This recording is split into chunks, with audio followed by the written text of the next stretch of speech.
ടീഷു ladies ബെഡ്റൂമിൽ ചെയ്യുന്ന 4 മിസ്റ്റേക്കിനെ പറ്റി അറിയോ? 4 മിസ്റ്റേക്സ് എന്തൊക്കെയാ? അങ്ങനെയുണ്ട്. അപ്പൊ ആ 4 മിസ്റ്റേക്കുകൾ ടോട്ടൽ സെക്ഷൽ അനുഭവത്തിൽ തന്നെ സ്പോയിൽ ചെയ്യാൻ സാധ്യതയുള്ളതാണ്. ഒന്നാമത്തെ കാര്യം എന്ന് പറഞ്ഞു കഴിഞ്ഞാൽ ഓർഗാസം ലഭിക്കാതെ തന്നെ ഫേക്ക് ചെയ്തത് ആക്ട് ചെയ്ത് കാണിക്കുക എന്നുള്ളത്. അപ്പോൾ ആ ഒരു പാർട്ണർ അങ്ങനെ വിശ്വസിച്ചോട്ടെ എന്ന രീതിയിൽ ചിലപ്പോൾ ശബ്ദങ്ങളിലൂടെയൊക്കെ സാറ്റിസ്ഫാക്ഷൻ കിട്ടി എന്നുള്ള രീതിയിൽ ആക്ട് ചെയ്യുക എന്നുള്ളത്. അപ്പോൾ ഈ ഒരു കാര്യം ടോട്ടലായിട്ട് ആ ഒരു സെക്ഷൽ കാര്യത്തെ സ്പോയിൽ ചെയ്യുന്ന ഒരു കാര്യം തന്നെയാണെന്നുള്ളതാണ്. ഇപ്പോൾ ഓർഗാസം ചിന്തിക്കുമ്പോൾ ശരിക്കും ആ ഓർഗാസം ടൈമിൽ എന്തൊക്കെ മാറ്റങ്ങളാണ് ഉണ്ടാകുന്നത് എന്നുള്ളത് തന്നെ പല ആൾക്കാർക്കും അറിയില്ല. അപ്പോൾ അത് കുറച്ചും കൂടി ഡീറ്റെയിൽ ആയിട്ട് മനസ്സിലാക്കാൻ പറ്റുന്ന ഹെൽപ്പ് ചെയ്യുന്ന ഒരു ഓഡിയോ കണ്ടന്റ് ഞാൻ പരിചയപ്പെടുത്തി തരാം.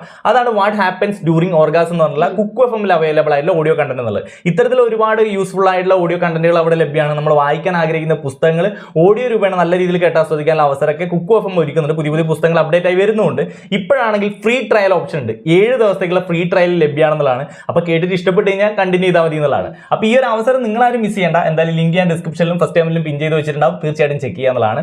എനിവേ ഈ ഓർഗാസം ഫേക്ക് ചെയ്യുമ്പോൾ പാർട്ണറിനെ വിശ്വസിപ്പിക്കാൻ പറ്റി, പക്ഷേ സ്വയം ഒരു സാറ്റിസ്ഫാക്ഷൻ കിട്ടിയില്ല എന്നുള്ളതാണ് പ്രശ്നം. അത് പോകെ പോകെ ബുദ്ധിമുട്ടുകൾ ക്രിയേറ്റ് ചെയ്യുന്ന ഒരു കാര്യമാണ്. അപ്പോൾ അവിടെ വേണ്ടുന്ന ഒരു കാര്യം കൃത്യമായി കമ്മ്യൂണിക്കേറ്റ് ചെയ്തിട്ട് തനിക്ക് സാറ്റിസ്ഫാക്ഷൻ കിട്ടിയില്ല എങ്കിൽ കൃത്യമായ രീതിയിൽ നെക്സ്റ്റ് ടൈം ചെയ്യുമ്പോൾ ഫോർ പ്ലേക്ക് നല്ല രീതിയിൽ കൂടുതൽ സമയം ഫോർ പ്ലേക്ക് ചെലവഴിക്കുകയും അതിനുശേഷം നല്ലൊരു മൂഡ് വന്നതിന് ശേഷം ആ ഒരു കോർ സെക്സ് ചെയ്യുക, അതായത് ബന്ധപ്പെടലും കാര്യങ്ങളൊക്കെ ചെയ്യുക. ദെൻ എന്നിട്ടും സാറ്റിസ്ഫാക്ഷൻ കിട്ടിയില്ല എങ്കിൽ, ആ ഒരു രതിമൂർച്ച കിട്ടിയില്ല എന്നുണ്ടെങ്കിൽ ആഫ്റ്റർ പ്ലേ എന്ന നിലയ്ക്ക് ആ ക്ലിറ്റോറിസ് സ്റ്റിമുലേറ്റ് ചെയ്യാം, വിജൈനൽ ഏരിയ സ്റ്റിമുലേറ്റ് ചെയ്യാം, അങ്ങനെയൊക്കെ ഒരു ഓർഗാസം നേടിയെടുക്കുക. രണ്ടു കൂട്ടർക്കും അങ്ങനെ ഒരു രതിമൂർച്ച കിട്ടുന്ന ഒരു സാറ്റിസ്ഫാക്ഷൻ കിട്ടുന്ന രീതിയിലോട്ട് കൊണ്ടുവരുമ്പോഴാണ് ആ ഒരു സെക്ഷൽ അനുഭവം രണ്ടുപേർക്കും ഒരേപോലെ കിട്ടുന്നത്, നല്ല രീതിയിൽ ആ സെക്ഷൽ ലൈഫ് കൊണ്ടുപോകാനും പറ്റുന്നത്. അപ്പോൾ നല്ല രീതിയിൽ കമ്മ്യൂണിക്കേറ്റ് ചെയ്ത് ആ കാര്യങ്ങൾ നല്ല രീതിയിൽ ഡീൽ ചെയ്ത് പോകണം. അല്ലാണ്ട് ഫേക്ക് ചെയ്ത് ആക്ട് ചെയ്യുകയല്ല വേണ്ടതെന്നുള്ളതാണ് ഒന്നാമത്തെ പോയിന്റ് എന്നുള്ളത്. രണ്ടാമത്തെ കാര്യം എന്ന് പറയുന്നത് ഇഷ്ടപ്പെടാത്ത കാര്യങ്ങൾ പാർട്ണർക്ക് വേണ്ടി ചെയ്യുക എന്നുള്ളത്.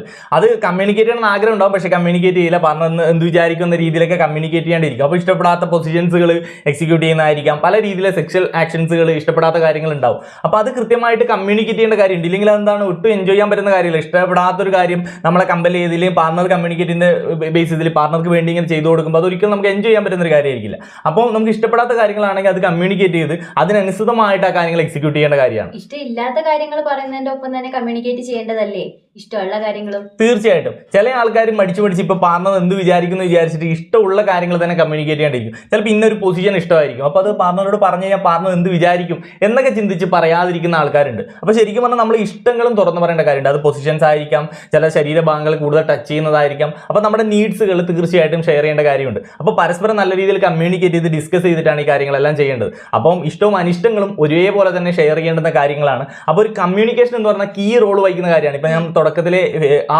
ഓർഗാസം ഫേക്ക് ചെയ്യുന്ന കേസിൽ ഞാൻ പറഞ്ഞു, ഓർഗാസം കിട്ടുന്നില്ലെങ്കിൽ കൃത്യമായി കമ്മ്യൂണിക്കേറ്റ് ചെയ്ത് അതിനനുസൃതമായി എക്സിക്യൂട്ട് ചെയ്യുക. അതേപോലെ ഇഷ്ടവും അനിഷ്ടങ്ങളും അതേപോലെ കമ്മ്യൂണിക്കേറ്റ് ചെയ്യുക. അപ്പോൾ കമ്മ്യൂണിക്കേഷൻ എന്ന് പറയുന്നത് ഏതൊരു റിലേഷൻഷിപ്പിന് കീ റോൾ വഹിക്കുന്ന ഒരു കാര്യമാണ്. അത് പാർട്ണറുമായിട്ടാണ് ഡിസ്കസ് ചെയ്യേണ്ടത്, അല്ലാണ്ട് വേറൊരാളോട് പോയിട്ട് എൻ്റെ സൊല്യൂഷൻ ചോദിച്ചിട്ട് കാര്യമില്ല. കൃത്യമായിട്ട് അവിടെ പരസ്പരം കമ്മ്യൂണിക്കേറ്റ് ചെയ്യുക എന്നുള്ളതാണ് കാര്യം എന്നുള്ളത്. ഇനി ലാസ്റ്റ് പോയിന്റ്, ഫോർത്ത് പോയിന്റ് എന്താണെന്ന് വെച്ച് കഴിഞ്ഞാൽ, ചില ആൾക്കാർ അനാവശ്യമായിട്ട് ബോഡീനെ പറ്റി ഓർത്തുള്ള കൺഫ്യൂഷൻസ് ഉണ്ട്. ഇപ്പം ബോഡി ഇങ്ങനെ ഇരിക്കുന്നത്, എൻ്റെ ബോഡി ഇങ്ങനെയാണ്, ഇല്ലെങ്കിൽ അതിൻ്റെ കളറിനെ പറ്റി ഓർത്തിട്ട്, സ്മെല്ലിനെ പറ്റി ഓർത്തിട്ട്, ടേസ്റ്റിനെ പറ്റി ഓർത്ത് പലതരത്തിലുള്ള കൺഫ്യൂഷൻസ് ഉണ്ട്. അങ്ങനെ ചിന്തിച്ചിട്ട് പാർട്ണർ ഇതെല്ലാം എങ്ങനെ നോക്കി കാണും എന്ന് ചിന്തിച്ചുകൊണ്ട് ടെൻഷനോടുകൂടി സെക്സിനെ സമീപിക്കും. അതൊരിക്കലും സെക്സിനെ എൻജോയ് ചെയ്യാൻ പറ്റുന്ന ഒരു കാര്യമായിരിക്കില്ല. അപ്പോൾ പല ലേഡീസും ഇത്തരത്തിൽ ടെൻഷനോട് കൂടിയിട്ട് സെക്സിനെ സമീപിക്കുന്നുണ്ട്, ഇങ്ങനെ അനാവശ്യ ബോഡീനെ പറ്റിയൊക്കെ കൺഫ്യൂഷൻസ് വന്നിട്ട്. അപ്പോൾ അതിനെപ്പറ്റി ഒന്ന് അനാവശ്യമായിട്ട് ചിന്തിക്കാതെ വളരെ കൂളായിട്ട് സെക്സിനെ സമീപിക്കുക എന്നുള്ളതാണ് മനസ്സിലാക്കേണ്ടുന്ന ഒരു കാര്യം എന്നുള്ളത്. പിന്നെ ബോഡി സ്മെല്ല് കാര്യങ്ങളൊക്കെ ഇപ്പോൾ വേർത്ത് കുളിച്ചൊക്കെ ആണെന്നുണ്ടെങ്കിൽ ഒന്ന് ഫ്രഷ് ആയിട്ട് വളരെ നീറ്റായിട്ട് സെക്സിനെ സമീപിക്കുക, ഹൈജീനിക് ആയിട്ട് സെക്സിനെ സമീപിക്കുക. അത്ര കാര്യം മാത്രം ചിന്തിക്കുക, അല്ലാണ്ട് അനാവശ്യമായിട്ട് ബോഡിയെ പറ്റി ഓർത്തിട്ട് ആ സെക്സിനെ സ്പോയിൽ ചെയ്യാതിരിക്കുക എന്നുള്ളതാണ് അടുത്തൊരു പോയിന്റ് എന്നുള്ളത്. പല ആൾക്കാരും അങ്ങനെ സെക്സ് അവോയ്ഡ് ചെയ്യുന്ന ആൾക്കാരുണ്ട്. ഇത് ലേഡീസിന് മാത്രം കേസല്ല, ആണുങ്ങളും ഇത്തരത്തിൽ സെക്സ് അവോയ്ഡ് ചെയ്യുന്നുണ്ട്. കാരണം തൻ്റെ ലിംഗം കാണുമ്പോൾ അവർ എന്ത് വിചാരിക്കും, അത് ഡാർക്കാണ്, അല്ലെങ്കിൽ അതിൻ്റെ വലിപ്പം, അങ്ങനെ പല കൺഫ്യൂഷൻസുകൾ ഉണ്ട്. അങ്ങനെ സെക്സ് അവോയ്ഡ് ചെയ്യുന്നവരും ഉണ്ട്. അപ്പോൾ ഇങ്ങനെയുള്ള ചിന്തകളെല്ലാം സെക്സിനെ സ്പോയിൽ ചെയ്യുന്ന ഒരു കാര്യമാണ്, സെക്ഷൽ അനുഭവത്തെ സ്പോയിൽ ചെയ്യുന്ന കാര്യമാണ്. അപ്പോൾ അനാവശ്യമായിട്ടുള്ള തോട്ട്സുകളും കാര്യങ്ങളെല്ലാം എല്ലാവരും ക്ലിയർ ചെയ്യേണ്ടുന്ന ഒരു കാര്യമാണെന്നുള്ളതാണ്. സോ ഈ ഒരു ഇൻഫർമേഷൻ മാക്സിമം നിങ്ങളുടെ കൂട്ടുകാരിലേക്ക് അയച്ചു കൊടുത്തേക്കുക. കൂടുതൽ ഇൻഫർമേറ്റീവ് വീഡിയോസിനായി ഫോളോ ചെയ്യാൻ മറക്കണ്ട. മറ്റു വീഡിയോ കാണാം. Bye guys.